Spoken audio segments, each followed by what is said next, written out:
उसमें आध्यात्मिक ऊर्जा शक्ति तुलसी माला से, प्लास्टिक पर भाई करो, निषेध नहीं कर रहे, बंद हो जाएगा वो भी राधा राधा कहना, वो हमें बंद नहीं करना, हम कह रहे तुम जैसे बने वैसे करो, लेकिन माला का बहुत बड़ा प्रभाव है।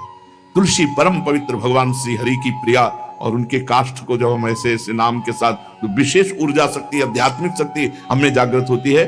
हो सके जिनको ऐसा बन सके तो छोटी एक वो आती है सुमिरनी, उसको रख लो अपनी जेब में, रख लो, उससे करो। और नहीं है तो भैया तुम इसी से करो, नाम जप करो, भाव को भाव न खालसो, नाम जपत मंगल दिस दसो।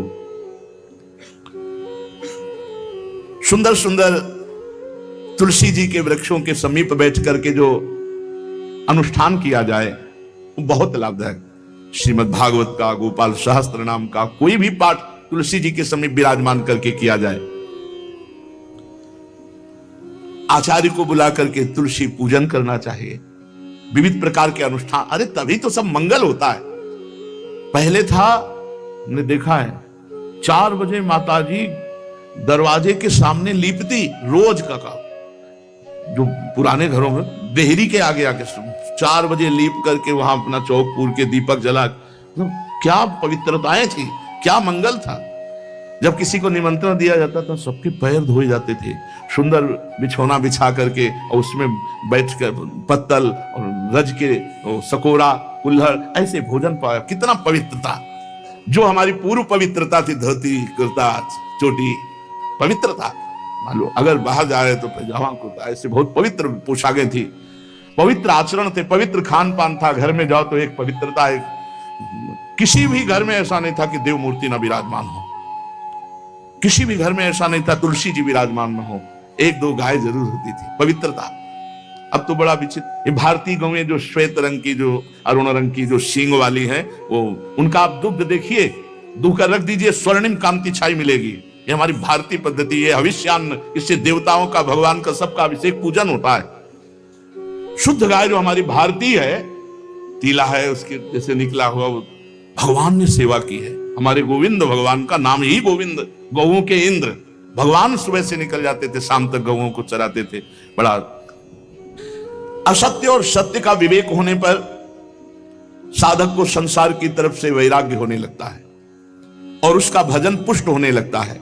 और जहां भजन पुष्ट हुआ तो नित्य निरंतर अपने चित्त में भगवान वासुदेव को देखने लगता। चित्त के अधिष्ठात्र देवता भगवान श्री कृष्ण है, वासुदेव। जब चित्त शुद्ध हो जाता है, उसकी पहचान है, न कोई अपना लगता है, न कोई पराया लगता है, सब भगवत स्वरूप लगते हैं, अपना पराये का भेद मिट जाता है। जब चित्त शुद्ध होता है तो किसी भी पदार्थ के भोगने की इच्छा उसमें नहीं रह जाती। जब चित्त शुद्ध होता है तो उसका अनुराग केवल परमात्मा और महात्मा में होता है, पूरे संसार में कहीं होता ही नहीं। ये चित्त शुद्धि का लक्षण है। चित्त शुद्धि का उपाय विवेक और निरंतर नाम जप। चित्त शुद्धि का लक्षण राग द्वेष का अभाव, ना कोई अपना ना कोई पराया, और किसी भी विषय भोगने की इच्छा ही नहीं, आसक्ति तो सिर्फ परमात्मा में या महात्मा में। ये राग द्वेष किसे कहते हैं महाराज?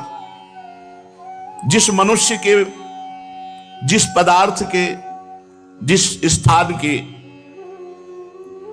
ऐसी आसक्ति हो जाए कि इसके बिना जिया नहीं जा रहा, उसे राग कहते हैं। जैसे मां में राग, पिता में राग, पत्नी में राग, पुत्र में राग, धन में राग, मकान में राग, शरीर में राग, बहुत समझना चाहिए हमारा राग हो गया, जिसका बार बार स्मरण आए और बार बार खिंचाव हो हृदय से, जो हमारे ध्यान पथ में प्रभु के सिवा और आ रहा है, वो सब राग का ही किया कराया खेल है। द्वेष, इसमें मूल राग है, जिससे राग होता है उसी से द्वेष होता है। राग नहीं होगा तो द्वेष होगा ही नहीं। जब वो हमारे प्रतिकूल चलने लगता है तो द्वेष हो जाता है। प्रतिकूल पदार्थ, प्रतिकूल वस्तु, प्रतिकूल व्यक्ति, तो हमारा द्वेष हो जाता है। यही राग द्वेष जीव के जन्म मरण की श्रृंखला है और इसका मूल कारण देहाभिमान, अहंकार है। महाराज, साधक को समय किस प्रकार बिताना चाहिए? सबके लिए एक जैसा उपदेश नहीं होगा। पूज्य बाबा बोल रहे हैं, जो गुरु के पास रहते हैं उनको सब समय गुरु की सेवा में लगाकर भगवत स्मृति युक्त जीवन व्यतीत करना चाहिए, और जिनको गुरु का सानिध्य नहीं मिला उनको भजन में अधिक समय लगाना चाहिए। यदि गुरुदेव सेवा के लिए आदेश करें, वही सबसे बड़ा भजन है। यदि वो कह रहे हैं कि बैठकर भजन करो, तो अधिक समय भजन में लगाना चाहिए। अगर गुरुदेव सेवा, तो फिर सेवा ही भजन है। जो गृहस्थ हैं, उनको अपनी गृहस्थी के कार्य को गुरु सेवा, भगवत सेवा मानकर करना चाहिए। यदि गुरु जी कुछ स्वीकार करते हैं तो ठीक है, नहीं सर्वस्व गुरु का है, ऐसी भावना करनी चाहिए। विरक्त उपासक को गुरु की अधीनता स्वीकार करनी चाहिए। गुरु की अधीनता से अपने आप सारे पाप, द्वेष, दोष, राग सब नष्ट हो जाता है। सबको यह तो ध्यान रखना है कि भगवती जो हमारी परम करुणामयी स्मृति स्वरूपा है, वो हमारे दिमाग में छाई रहे। महान तेजोमयी निकुंज देवी श्री स्वामिनी महामहिमामयी महारानी लाडली जो भगवती स्मृति ऐसी कृपा करें कि ये हमारी स्मृति में ही बस जाए, कभी स्मृति से दूर ना हो, चाहे हम सेवा परायण हो या एकांत बैठे हो। महाराज, भगवान तो हमें दिखते नहीं, तो उनसे प्यार कैसे हो, उनकी शरण कैसे हो?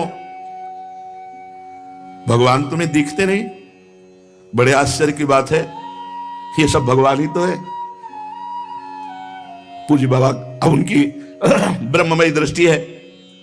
चलो, भगवान नहीं दिखते तो भगवान का नाम, भगवान की महिमा, भगवान के भक्त ये तो दिख रहे हैं, आप इनकी बात मानो, नाम जप करो, भगवान की लीला गुण गाओ, जैसे आदेश होता है वैसे सिद्धांत से चलो, भगवान दिखाई देने लगेंगे। जब तुम्हारे हृदय में शांति, आनंद, किसी के प्रति कोई भी द्वेष नहीं, तो जान लो अब भगवान प्रकाशित होने वाले हैं हृदय में। आनंद भगवान का स्वरूप है, शांति भगवान का, शांताकारम, जो आनंद सिंधु सुख राशि।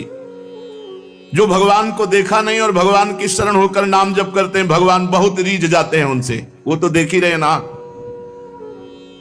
महाराज जी, आप बार बार भजन की बात करते हैं, भजन में तो नींद आ जाती है, फिर क्या करें? माला छूट जाती है भजन में। ऐसे बैठे रहो, प्रपंच सोचते रहो, नींद नहीं आएगी। 3 घंटा फिल्म देखते रहो, नींद नहीं आएगी। पता नहीं कैसा तमोगुण का प्रभाव है। बाबा कहते हैं कि जब नाम जप करने में नींद आने लगे तो जोर जोर से कीर्तन करने लगो। ये एकांत में करना चाहिए, सामूहिक जहां वास हो वहां नहीं करना चाहिए। नहीं पता चले कल मंजीरा लेके 12 बजे से शुरू हो गए तो साधक जो दिनचर्या में है उनको परेशान। मान लो बगल वाले कमरा वाला ध्यान साधक कर रहा है तो फिर आपका अपराध बन जाएगा। यदि आप मंजीरा लेके कीर्तन कर रहे हैं और उसके ध्यान में विक्षेप हो रहा तो अपराध बन जाएगा। इसलिए जो भी साधना करो वो ऐसी करो कि दूसरे साधकों को विक्षेप ना पड़े, अपने कमरे के बाहर आवाज ना जाए। दूसरा उपाय, खड़े होकर जप करो। ये बहुत बढ़िया उपाय है। इस नींद रूपी दुश्मन से लड़ो। ये खड़े होकर भजन करने का अभ्यास गायत्री अनुष्ठान में, नैष्ठिक ब्रह्मचर्य में, क्यों नई अवस्था में नींद ज्यादा सताती है। तो झोपड़ी थी तो खड़े होकर ऐसे झोपड़ी का ऊपर एक रस्सी ऐसे डाल लिए थे और ऐसे पकड़ लेते, कभी एक पैर के बल खड़े है, कभी बाएं पैर, फिर उठा लिया दाएं पैर, और मंत्र में एकाग्रता पूरी जपते हुए।